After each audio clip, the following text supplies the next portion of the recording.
But I should think the technology in the latest cars is much better, and they go around corners probably a little bit better than what this one would. But it still sounds nice after all these years. Denny, how nostalgic is it coming to the New Zealand Grand Prix? You've been coming for a few years now. I have. Never been here with this particular car or anything like that, and generally I'm always a spectator, which is frustrating.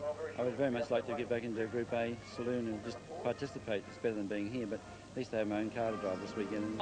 This was his little demonstration run around the circuit in the Yardley McLaren M23, a car that, David Oxon, you probably know more about than I do, but I understand from memory this was the car that got a pole position in its first outing in 1973 at Kyalami. Back in the days when Denny ran the M23 in South Africa, yes, he debuted the car. It was built and designed by Gordon Coppock, as the then McLaren designer.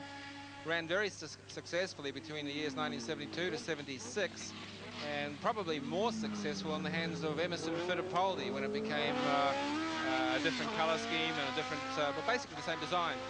It's powered by a 3-litre DFV, it's titled DFV Cosworth engine, around about 500 to 550 horsepower at its heyday.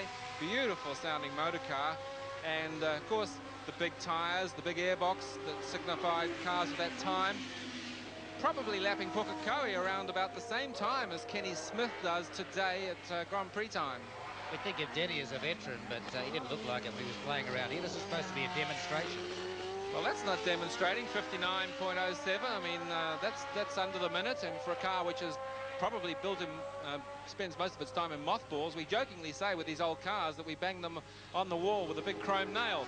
But Denny brings them out every now and again and gives us a chance of nostalgia, remembering what real racing cars used to be like.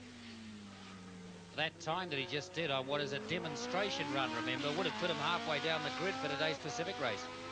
Well, logically though, Tony, Denny's not going to extend this car. I mean, it's really a museum piece now. It's one of his favourite cars of all time, and whilst he didn't win the World Championship in it, it gave him a lot of good race placings. I remember seeing it in the Austrian Grand Prix in 1973. Funnily enough, he was in a good place, and a plug lead fell off, just the same as it did with Paul Radicic in the first heat of the Grand Prix today.